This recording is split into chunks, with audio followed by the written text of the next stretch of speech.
Nama teman Muhammad Hanafiah bin Abu Bakar. Asal daripada kampung ni lah, Kota Lama Siri. Di sini adalah disebut Senang Basung. Masa kecil-kecil dulu, Bendang ni ada tempat mainan teman. Maknanya kita dulu hidup bersama dengan mak ayah, bergelumang dengan lumpur, cari ikan dalam parit, kita panjat pokok manggis kat belakang. Itu kerja teman. Kita ni bila dibesarkan, dihidup dalam suasana kampung ni, pernah juga terjerumus kayu bersikar. Balik terus pergi nak pergi ambil manggis dekat Rambai 7, jatuh dekat Bukit Cermin. Kalau siapa perasan kat Padang Kering tu lah, belah tu. Bukit Cermin tu memang tinggi, dia punya lonjor je tu. Kemudian jatuh masa tu. Macam ICU jugalah. Memang luka. Sampai hari ni ada lagi luka tu. Tu pengalaman yang perik lah juga masa kecil tu. Teman adik-beradik ramai. Teman anak yang ke-9 daripada 13. Tapi itulah susahnya mak apak nak besarkan kita ni. Maklumlah, apak kita kerja buruh. Gaji sebulan RM130. Apa nak makan RM130. Jadi terpaksa lah buat kerja tambahan. Kita pun kadang subuh-subuh dah terjun ke sungai. Masa tu mana ada pipe. Lepas tu subuh tu dah siap dah kari papnya dengan nasi lemak. Jadi tugas kita ni macam budak-budak ni mak buat nasi lemak, kita hantar kedai. Jadi hari tu boleh dapat lah lebih kurang. Kadang RM7 kalau tak laku dapat RM3 je. Jadi dengan RM3 tu kadang tu mak tu simpan dalam tabung kan untuk membesarkan anak ni lah kan. Jadi kadang tu bila pecah tabung, kongsi dengan anak-anak, dapat sikit seronok gitu. Tapi hidup ni kita kena teruskan walaupun dalam keadaan kita susah. Kemudian masa SPM tengah tunggu result tu pun cari pengalaman juga. Kerja cuci kereta. Lepas tu malam jual burger. Gaji masa tu RM6 je. Tapi sempat juga bagi mak RM50 dah hasil daripada kerja car wash tu. Jadi kita ni hidup ni berbakti kepada ibu bapa ni jangan ditinggal. Dapat sikit kita bagi sikit. Dapat banyak kita bagi banyak. Meneruskan kehidupan kita walaupun susah. Kita jangan anggap susah tu menghalang kita untuk maju. Jadi kalau dulu pengalaman kat sekolah ni pun bukannya teman ni cerdik sangat. Kalau dulu kita penilaian darjah 5. Kali ni kita panggil UPSA lah. Teman dapat 5B je.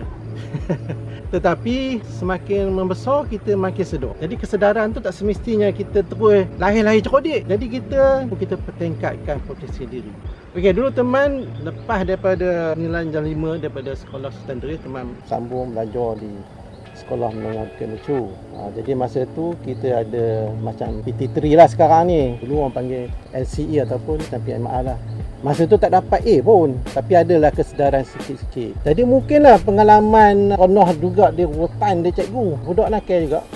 Masa kecil main-main, cikgu tak ada kat kelas kita main. Rupanya cikgu masuk, yalah. Itu penampar lah, penampar dari cikgu. Bila kita dididik macam tu untuk jadi orang yang berguna kan.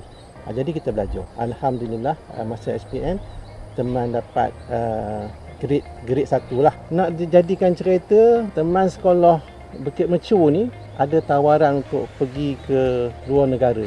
Jadi alhamdulillah itu satu rahmat yang Allah kurniakan. Dan bila teman dapat peluang tu, kita guna sebaik-baiknya. Alhamdulillah teman dapat belajar ke Sydney, Australia dalam bidang kejuruteraan mekanikal. Dan teman habis sana, alhamdulillah lepas tu dapat tawaran bekerja di Petronas, bermula di KL.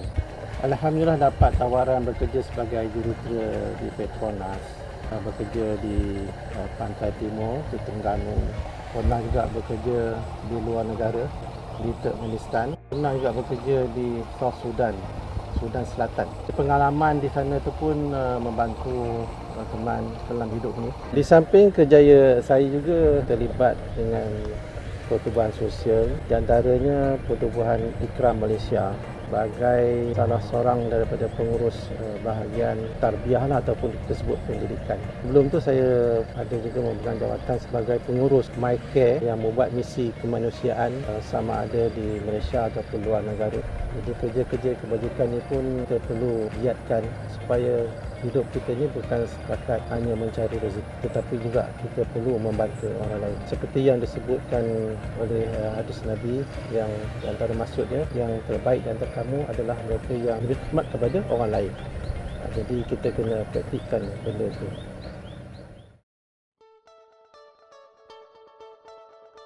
Apa yang disebutkan kejayaan tu ya. Jadi kalau kita faham, sebenarnya hari-hari kita dengar kejayaan. Hayya 'alas salah, hayya 'alal falah, Mari kita solat. Mari kita menuju kejayaan. Itu kejayaan pada hari. Jadi kalau waktu solat kita lewat, waktu solat kita tak pergi ke masjid, jadi kita sebenarnya dah gagal. Jadi sebenarnya semua orang boleh berjaya. Kemudian kejayaan tu bukannya datang bergolek, kita tunggu kejayaan. Tak jadi. Kita kena usaha.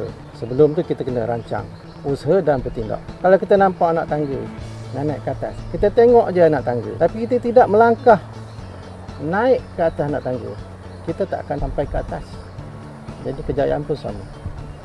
Jadi kejayaan ni saya boleh permudahkan untuk kita faham, kena rancang dengan baik, kemudian kita kena work smart, berusaha dengan cara yang betul dan bertindak, ataupun dalam bahasa detailnya act, ataupun kita bertindak. InsyaAllah kalau ada semua ni, kita boleh berjaya. Moh kita berjaya.